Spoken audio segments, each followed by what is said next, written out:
Welcome all. I am Brett the Comic Novice, and in today's video slash podcast, I'm going to be sharing my pull list slash pre-order list from DCBS for the month of July of 2025, going over what I'm looking at picking up, maybe skeptically passing on, or maybe picking up with a massive question mark.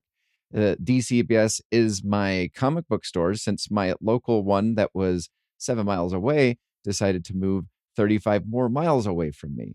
So, and not wanting to go into the city and, convenience and also, reasonably priced stuff since everything seems to be going up.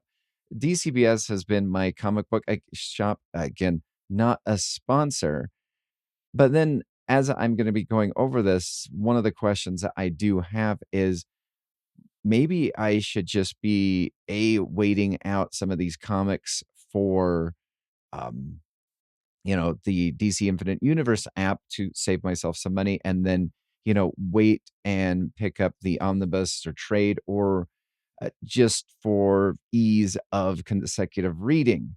Again, I will also put in a plug for one thing that I am interested in, not a sponsor also, but some of these older uh, compiled comics, which aren't actually, the majority of them are not available on the DC Infinite Universe app. Sometimes it looks like the only place that they're being available is through DC's new Finest line, which is quite interesting because, yeah, why not on the app? But uh, seems like some of these, not all of them, first time available to own and purchase unless you buy the original version. Anyway, that being said, let's look at, all right, my DCBS. And um, generally, when I make my pre-orders, will probably, I generally just go off and look at Titan Comics. One of the things that I am looking at, let me just increase the screen magnification right here. There we are. There we are. Okay. So for Titan Comics, generally one thing. Oh, okay. Going to need to change how much per page because that's annoying to have only 10 options per page. But currently, the only thing I get is the Jim Zub Conan the Barbarian. I missed the free comic book day release of this because did not go to my local comic book store 42 miles away. So I the question now that I have regarding and because of ease of collection and not being able to pick these up, the free comic book day stuff, except for DC. DCBS allowed me to pick up the DC Comics free comic book day, probably because of the close connection that they both have, but was not able to pick up the anything else. And so the question is if this is a continuation of the story, maybe I just trade weight the Conan the Barbarian and just get them all in trades because most likely they will collect the free comic book day sample in there too. So it's just something to that I've been mulling over, revolving around a couple of things that I collect. So from that point forward, I generally will go to Image Comics, and I'm just going to see what Image has to offer. Assorted Crisis Event, Dennis Camp. I not heard of that whatsoever. Bitter Roots, Blood and Thunder. Um, Most of these I have not looked at picking up. I was interested in the Deadly Tales of the Gunslinger Spawn.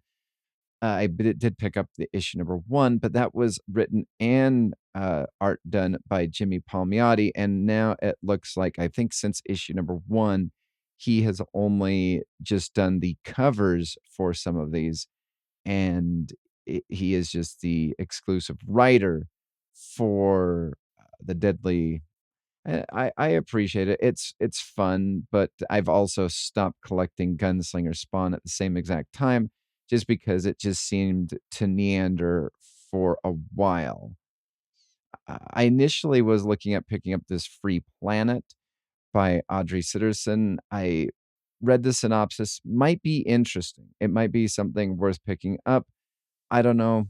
I I'm also worried that it's just gonna be, comics is escapism, and I think that's one thing that we are constantly trying to, fight for is escapism, and as I was just reading the initial, series, I could see it being just a little bit more modern news, but again, you could say that that's what is in all comics always, but different, compared to previous years is we actually have a 24-hour news cycle, which sucks the fun out of everything. Geiger is one that I just I need to get back to. I got the first series of Geiger, and then I got the first couple of them during the 2nd season, and I because of all the things that were coming out of, Ghost Machine, I almost said it, Ghost Robot. Oh, that's a fun publisher name. Um, I felt as though I wasn't going to be invested in every single one of them, and I wanted to, make sure I was pulling things that were a little bit more of not only interest of me, but also I wasn't overspending because I will tell you in my most recent, let me just go full screen just for a second if I can. Oh, no. I okay, there we are. Full screen. This is my most recent DCBS poll. There are 43 titles in that poll. And yeah, maybe 43 a little bit too much, especially because I struggle to. There's so many that are put on the back burner that just stay on the back burner and then just get filed away. The idea of possibly just going all digital is great. But again, when you see the price of these and also the resale ability compared to buying it on Comixology, I, I think one has to consider. G.I. Joe is one by Joshua Williamson that I am really enjoying. I'm looking forward to that. So that's just definitely on my pull list. And then I will tell you something occurred regarding the Real American Hero. I like the Larry Hama story. I do like the well, at times the Chris Mooningham art, but I don't know. I was halfway through a couple of yeah, I'd let them pile up and I started getting caught up.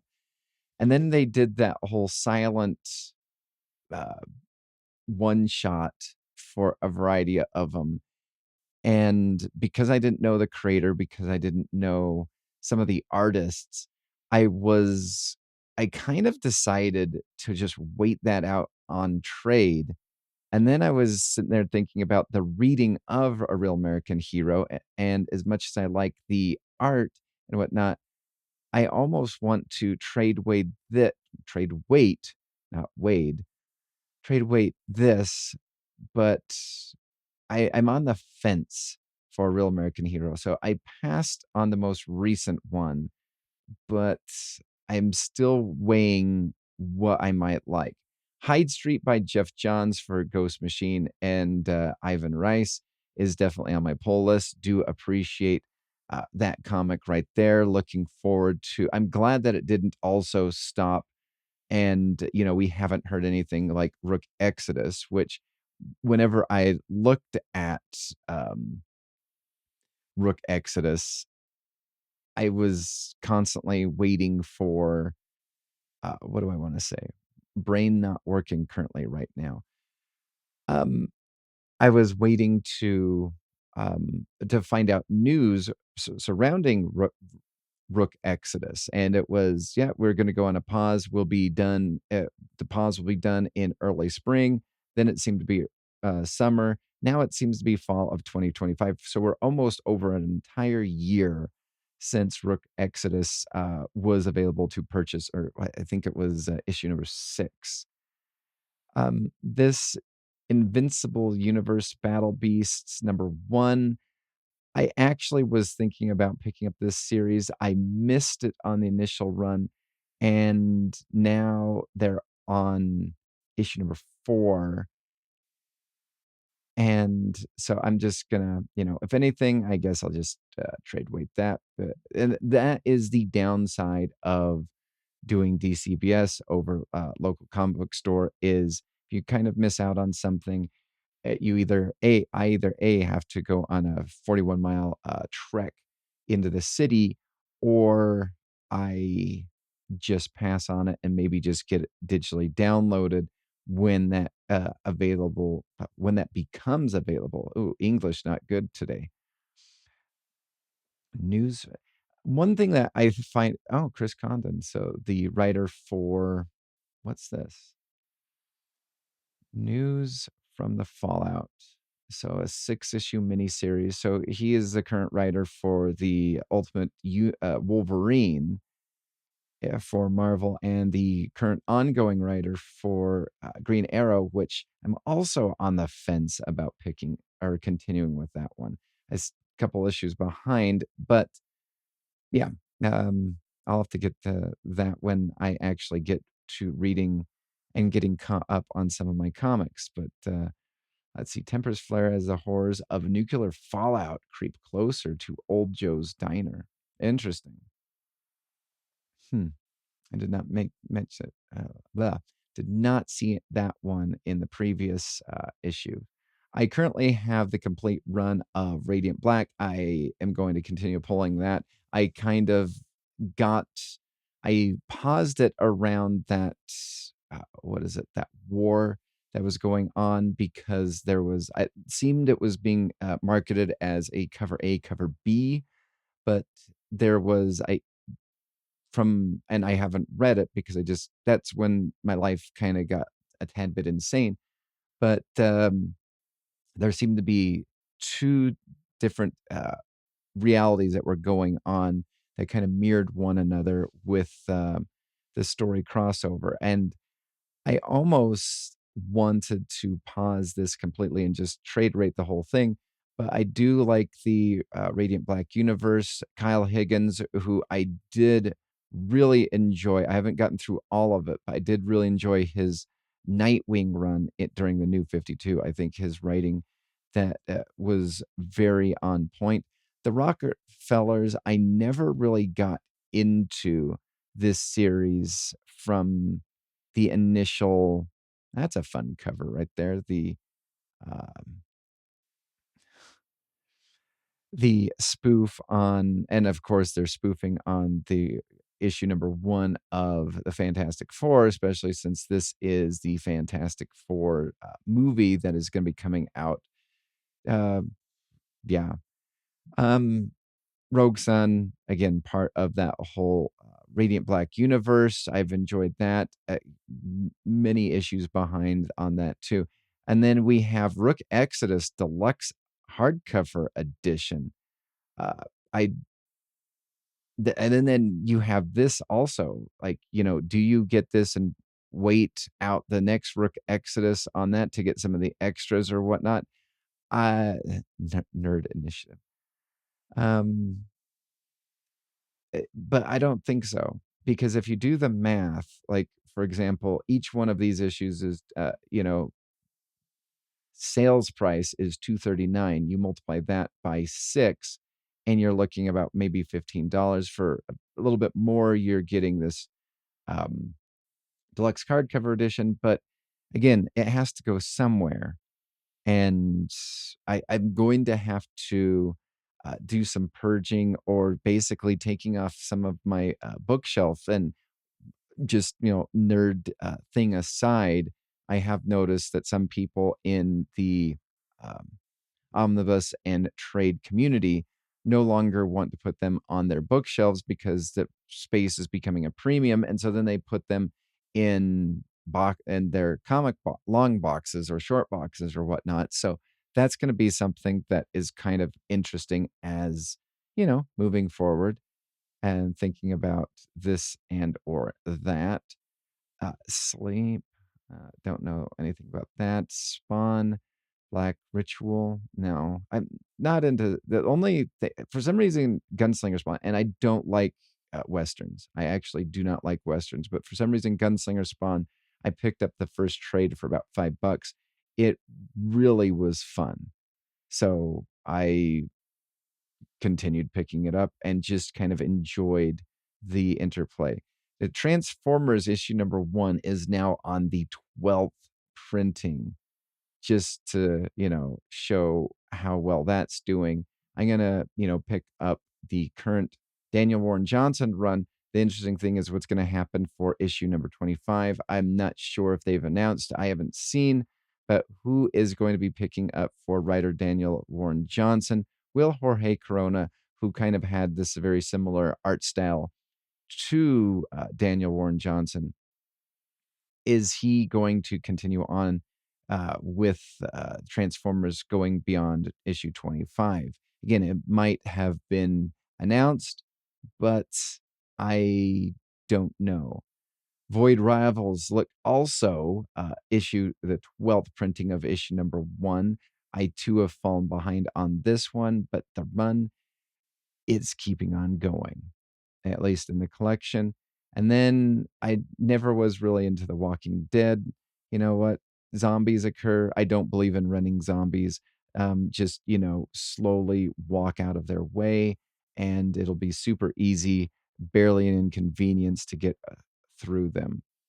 I'll tell you, one of the hard things about some of these covers is these art germ covers and passing passing on some of them.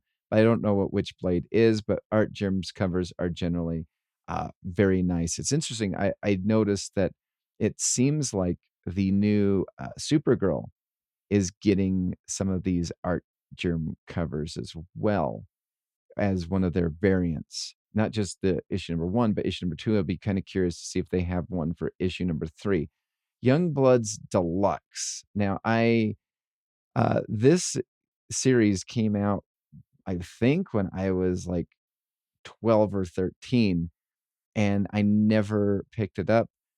And I just kind of want to, maybe it's just me just wanting to relive my childhood, but I think, and I did get the uh, foil variant, but I've never read it before, and I kind of want to pick it up in individual issues that were available. I know I could probably read it on a pirate website or whatnot, but um, I yeah. Anyway, uh, Amazing Spider-Man issue number 2. Um, I have not read anything. Yeah, this is the second printing of issue number 2. They believe they had a second printing of issue number 1 as well too. Um, Eventually I will get around to that. I have been meaning to get around to the Zeb Wells run. I picked up an issue here or there. I didn't feel like I was lost or whatnot. Some of it was okay. It started off quite well. And then similarly to, I believe, Miles Morales Spider-Man, which I feel worse for that book than I do for the Amazing Spider-Man book, because I feel as though Miles Morales got bogged down, and I was collecting it at the time, and then just ceased collecting it because of how many events and tie-ins it was being drug into. You had the first 6 issues, which it felt as though they were. I did a video on issue number 1. It seemed like a fun book at the time, and then about by issue number 5 or 6, possibly 7. I know one of them. Yeah, just pick a number. But then it got into this Carnage crossover. And then after that, it got pulled into, and I followed the Carnage crossover only because I was reading Carnage at the time, because Ram V was on it. And I was kind of curious what he was going to do with Carnage, the character. slash, red murderous oil slick. And I wasn't 100% sure I was liking where it was going. And then it got pulled into the dark web crossover from Spider-Man. And I was way behind in Spider-Man at that time. So I was just like, well, I'll have to just piece out on that and then just maybe read that later on the Marvel Unlimited app. Then it got pulled into, I believe, the Gang War crossover, and then it got pulled into the Blood Hunt crossover. And I don't feel as though the Miles Morales Spider-Man book really, for me personally, it might be good, but being pulled into all those crossovers, tie-in events or whatnot, I don't think I'm really that into it. One thing that I am curious about is this one right there, this Lee Bermo cover. I did get the issue number 1 of the Lee Bermo Spider-Man. I really like this what is it? Black Cat, right? I can't remember. Yeah, Black Cat. I I, I think I'll get that one. I do appreciate that one. Um, I don't know. I'm not picking up just for the cover. I almost want to give the Joe Kelly's run maybe 2 story arcs, but then I did that with Zeb Wells and I fell behind. I misplaced a lot of my comics and I couldn't figure out where they were. And so I just kept on going until about issue 50. By issue 50, I was done. Bring on the Bad Guys Abomination. Philip Kennedy Johnson, Mark Guggenheim. What's this? Let's see. The Devil Made Him Do It. Emil Blonsky is never turned down, blah, blah, blah. Yeah, I don't think so. I think that's not my thing. Oh, we got a lot of Bring It On the Bad Guys. We got Bring On the Bad Guys Abomination, Bring On the Bad Guys Green Goblin. Is this another one? Is Marvel trying to do one bad day type of a situation with some of their villains? Um, Bring On the Bad Guy, Green Goblin. That's not the Green Goblin. Okay, sure, whatever. Bring On the Bad Guys Loki. Okay. Yeah. Are they doing is Marvel doing a one bad day for some of their villains? Ooh, special discount Captain America issue number 1. What's this? Our Secret War. I started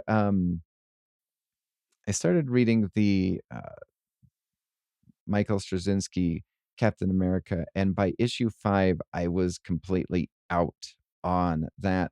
And then I was looking at and watched some YouTube videos, and the belief was it was never going to be a full run. It was going to be like a maxi. I believe it lasted 15 issues. I stopped reading at issue number 5 and didn't really care about that one. But we do have Chip Zdarsky as the writer of this. Okay, now let's play the game. How many variant covers are we going to have with Captain America issue number 1? So we have the standard one. Cover price. Wait, the discounted price $323. What's the standard price without the discount? $599. What is this? Is this like an oversized number 1 issue, or is this issue number 800 that they have to have? Okay, whatever. So we got 1, 2, 3. Yeah, I know some people like the Frank Miller variants. I do not. 4, 5, 6, 7, 8. I'll tell you, the blank cover variant, I think might be probably worth. It might be the blank cover might actually be cardstock. I've never bought a blank version variant through Marvel. I've done it through DC because what I've done is you have this cardstock cover And then you have the main cover kind of being protected by the cardstock variant. Let's see, I think 10, Chip Zdarsky is doing his own cover, 11, 12, 13, 14, and 15. 15 variant covers for Captain America issue number 1. If Captain America issue number 1 goes on a second printing, they either shorted it because of all these other things, or it actually is legitimately good. I'm going to push A, though, as the option of that, what that would be. Daredevil, I was reading this Salmin Ahmed probably about until issue number 7, and then I just stopped. I'm going to wait this one out. This one right here, I'm very interested in, this Daredevil's Epic Collection. This is, I'm going to pick that one up. This is interesting because you have, this is the Frank Miller, starts the Frank Miller run on Daredevil. It has been individually collected in 2 different omnibuses or 3 trade paperbacks. However, all of them except for issue number 1 of Daredevil by Frank Miller, the trade paperback is not in print. So it's quite interesting. And now I'm eyeing my omnibus that I never opened up and thinking about, just selling that sucker. Deadpool kills the Marvel Universe. Yeah, who cares? Probably somebody. Death the Silver Surfer, Greg Pak. Yep, just in time for the movie Fantastic Four with that. Doom 2099. Nope. Carnage, Eddie Brock Carnage. Maybe I'll read it on DC Infinite, or not DC Infinite, Marvel Unlimited or whatnot. There's so many things in Marvel that I don't pick up anymore. I used to pick up all of the Fantastic Fours, but about it by issue number 15, I got burned out of Ryan Norris Fantastic Four. You have these giant size House of M, Colin Kelly type of a situation that I've heard some people question. This one's interesting right here. God won, world under doom. So you had the initial Gods run, which I got the first 3 issues with and really struggled to get through, was done by Jonathan Hickman. Now you have Ryan North taking over the same the Gods title, but this is the one world under doom. And I'm really looking at minimizing how much I invest in big epic crossovers or whatnot, because it just gets so bogged down with all the tie-ins, with all the one shots and whatnot. The interesting thing with Incredible Hulk, I really liked it, but I think I'm just gonna wait out all of it. And it's not that I do like Philip Kennedy Johnson, but the inconsistent art from uh, Nick Klein and it's not that his art is bad, but it is just constantly being bounced around when he's not doing it. And then the story just seems to have slowed down. And so I kind of paused around issue, I want to say 13 or so of The Incredible Hulk. I don't really enjoy reading X-Men, so it's really easy to just, blow past all of those. Um, Marvel Zero. What is Marvel Zero? Marvel Zero number 1. Iconic heroes, including Spider-Man, the Fantastic Four, X-Men, star in a major adventure. The creative teams of Joe Kelly, John Romita Jr. remind us exactly of who Peter Parker is. Dennis Camp, Cody Ziegler, and Jonas Scarf present an exclusive prologue to this summer's blockbuster Ultimate. A prologue. Is that going to be okay? So that was from the free comic book day thing. So now they're selling the free comic book day thing with a couple other features. for 450 basically. Hmm. Mm, yeah, no. Uh, let's see. Miles Morales still sticking around, issue number 35.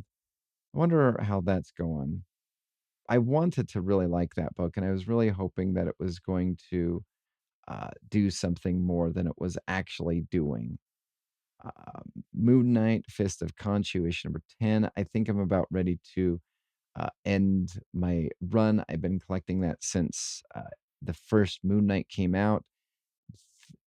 Then when they renumbered it, that what was it? Didn't they have like a limited series at one point in time? I can't remember. But yeah, it's just I don't know what to say. Ooh, that's a cool cover right there. Red Hulk, Dan Panosian art. What do we got? Warwolf. Uh, no. The cover's cool. Not $35 cool though. So, I mean, I do have my standards. I mean, possibly.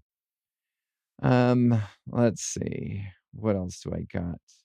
This Spider Girl. I don't remember when Spider Girl. Okay. Spider Girl came out in the pages of Spider Boy. Spider Girl number 1. I don't remember seeing that available on DCBS at all.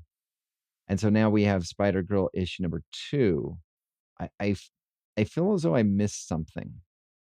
Torn Groombeck, who currently is writing Catwoman, and issue number 1 of the All In on Catwoman was really good.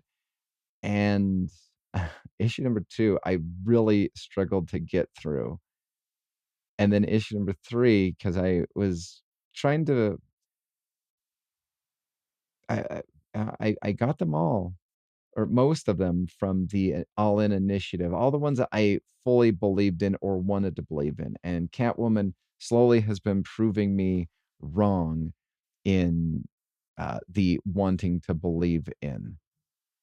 This one right here, Star Wars Canon Modern Era Epic Collection. I think I'm interested in that. I pulled a couple of issues of that series. Most of this Marvel, once Marvel took over from Dark Horse or whatnot, I've really struggled to like some of their Star Wars stuff, but I did enjoy what I read. And I don't know, I like reading things physically. I know I have access to, ooh, swimsuit. Okay. There's Peter Parker in a Speedo, I guess. Okay. Oh, I wonder if this one's gonna get people pissed off. Let's see. Yeah, okay. There we are.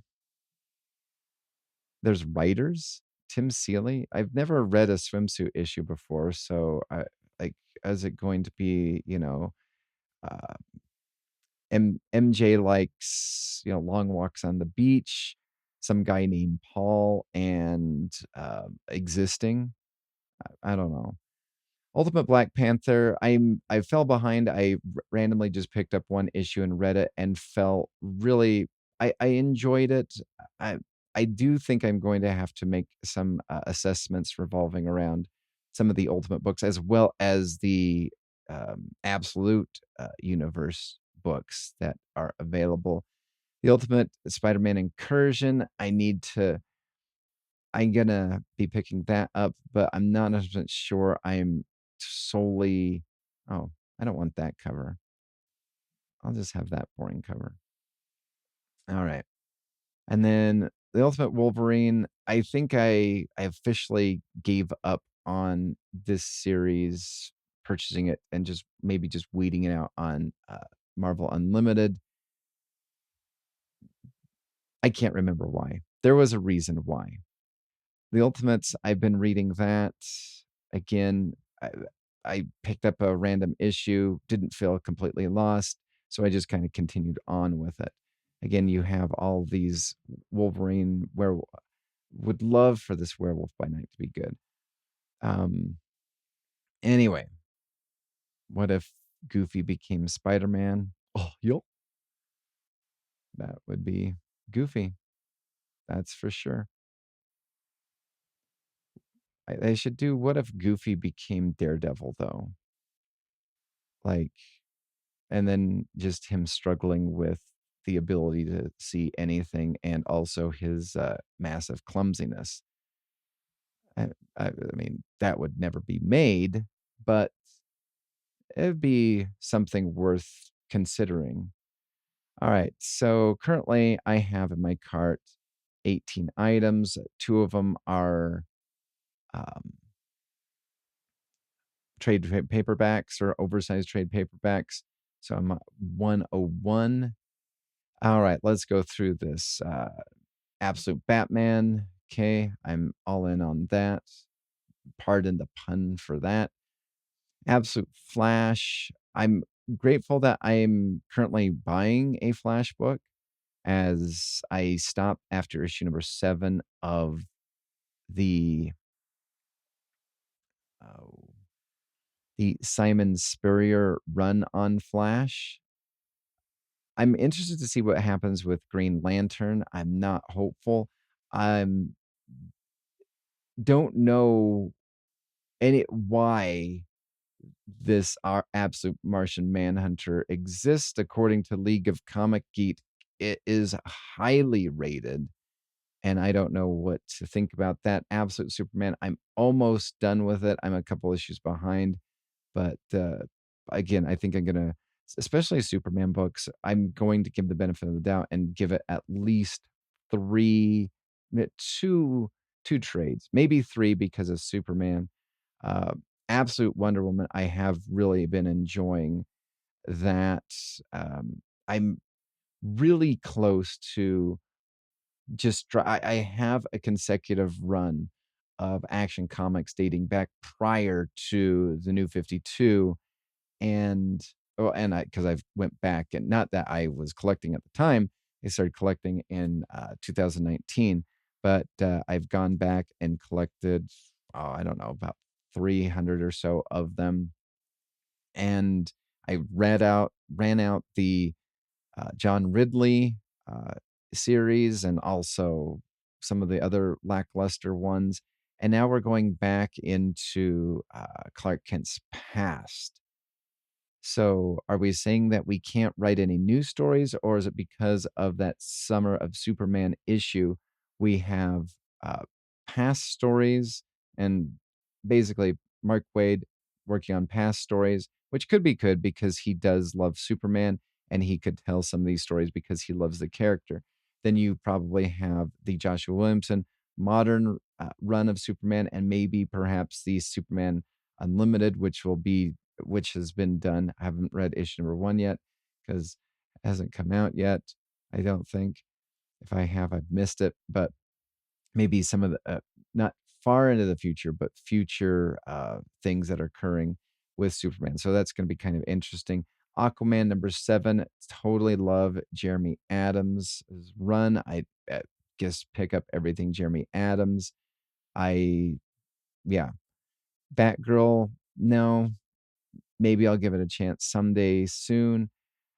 Batman, again, I've not read a single thing of this Hush storyline yet. I do plan on it. Man, David Finch, why can't we get him more on interiors? Probably super expensive, but that's why I picked up. I started reading. I've not finished it all, but the New 52 Dark Knight. David Finch, I believe, was on the interiors for at least the first 12 issues. The art was good. The story, the first two issues, for 2 or 3 issues, intrigued me. Didn't finish picking it up or reading it, but did like the cover art or the interior art. So picked up the entirety of that run from various comic books and whatnot. Batman and Robin Year One, never read an issue of that because I do struggle with doing mini and maxi series because you could if it's good you could pick up and trade. If it's not, you don't have this like funky side chunk in your short or long boxes. Batman and Robin, I was really enjoying it, and then I couldn't find it anywhere, but I heard it from somebody that I do listen to revolving around talking about comics that this Philip Kennedy Johnson run might be either done or renumbered around September, October. And I just decided to pull the plug on my collection starting at uh, issue 22. So last month, or for June, I will just be reading it on DC Infinite Universe. uh, Gotham by Gaslight. We're continuing on another look at this. Mark Waid's Batman, Superman's World's Finest. I do appreciate that. I also appreciate that it is actually $3.99 instead of the $4.99, $5.99, which some of these Bat books and Superman books and even Nightwing gets to be outrageously um, put as. Then you have this one right here. I read this in the Batman Detective series trade paperback, and going back and forth between the Batman, I can't remember what it was called, but went back and forth reading this Red Skies issue, and I'm really looking forward to reading it connected instead of going back and forth between one trade paperback to the other to see the progression of the story. Again, I think that's one of the things that I'm really excited about DC's finest is being able to read all of these. I really want to like DC versus Vampires. How series 1 ended really tainted my enjoyment of it all. It felt as though the ending was made up, and I'm just reading it only on the app. I'm not reading it. I'm pulling it, it and I think that's what started my not doing miniseries. Detective Comics. Ooh, we're about to get to 1100 in the following month. Tom Taylor writing. We don't have Michael Janin on the interiors for this one. Be interesting what's going to go on with that series. Again, waiting for the whole Heartless type of a situation in which Heartless becomes the big bad, and then until we actually forget him, and then it turns into a Teen Titans book, then it turns into a crossover, not Teen Titans, a Titans book, then it turns into a crossover for a um, an event, and then it goes back into then it goes back into the Rick Grayson area. Sorry, I'm mocking Detective Comics with the possibility of what Tom Taylor might do with Batman. So what are we going to do with that one? I don't know. I'm not creative enough to figure it out. Gotham City Sirens. When you're pressing like a series to come out basically in 1 month time, I'm not sure it's going to be successful. And then, of course, you do have Leah Williams, which haven't read anything that has ever wowed me. Green Arrow. I'm on the chopping. It's on the chopping block for maybe not picking up further, but I'm going to consider that later. Um, Wraparound cover by Zermanico. I do. Oh man, I wish this was $3.99, $4.99. But again, Jeremy Adams, he has been just on point with his Flash run, with his Green Lantern so far. I have yet to I've picked them up. I've yet to crack one open, the Green Lantern Corps. But Jeremy Adams, Morgan Hampton, the writer for the Cyborg series that came out a little while ago that I never read. Uh, JSA, I gave up on at issue 5. It just didn't seem to be going anywhere, and I'll just either trade weight it or just read it digitally online. Justice League Dark Tomorrow one shot? What is this? Is this going to be the crossover for Apocalypse is on the horizon and no one is safe in the wake of the We Are Yesterday. So the DC Unlimited or the Justice League Unlimited and the World's Finest 6-part issue series. So because of that, and mysterious quantum quorum has emerged, stalked by a lethal enemy that takes no prisoners. The League deputizes a ragtag group of displaced heroes like Batman Beyond, Gold Beetle, Helena Wayne. Oh, the last time they did this was that Generation Next that led us into Infinite Frontier, I think.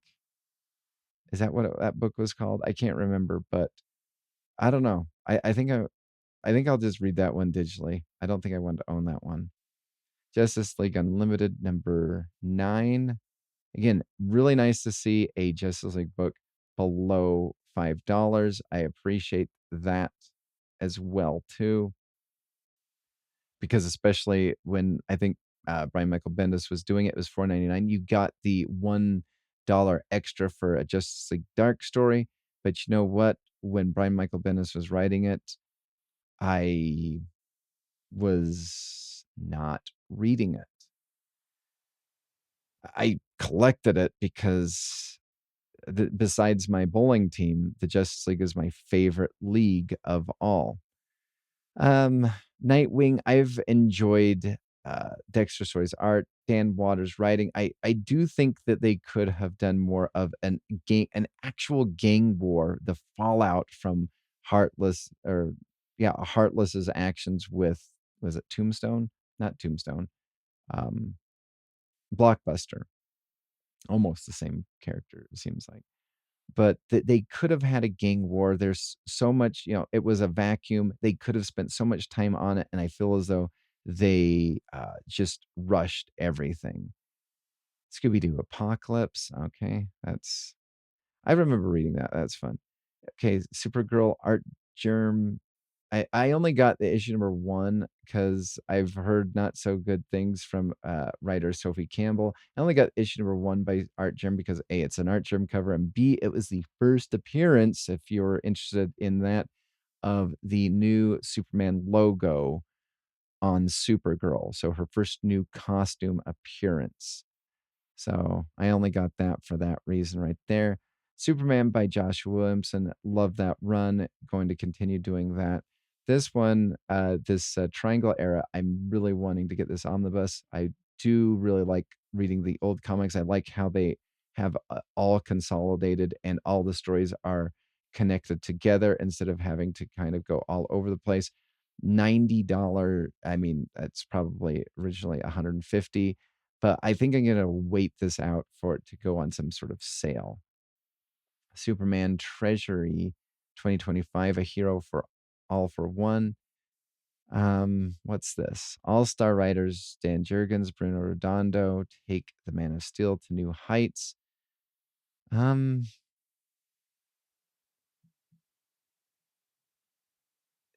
Sale price $8.99, non $14.99. I don't know about that one. I don't know. Let's see. Superman Unlimited. Still haven't read the first issue because I don't think it's come out yet. Get that right there. As we're scrolling down, Titans. I need to go back and read some of this. I stopped picking it up because the Tom Taylor run just never seemed, at least for me, never really seemed to be going anywhere. It just went from the setting up. Well, it seemed to set up the team, then it went and got taken over by the Beast World crossover, and then the recovery from Beast World crossover. Trinity, daughter of Wonder Woman, no thanks. And then you have Xena, and you have Tom King's Wonder Woman. Nope. All right. So that is basically all I'm getting. If that is so 36 comics with 3 different trades. It looks like 170 or so. I'm going to guess probably for shipping and handling. I'm not going to click checkout because I'm not going to dox myself to show you where I live. So with that being said, though, it'll probably end up being about 195 or so with shipping, handling, and tax. So yeah, if you take out all of those covers, divide it by, what would it be, 33, I bet you each issue probably comes out to being an average price of about $2 and or $3 and like 12 cents or something like that. So below all the actual retail prices of it. And again, that's why I'm doing that. So again, thank you for, let's see, let me just go full screen here. Maybe. There we are. Full screen. All right. Thanks for watching. That is my pre-order. That is my train of thought, my rambling trains of thoughts, though none of them have been derailed at this point.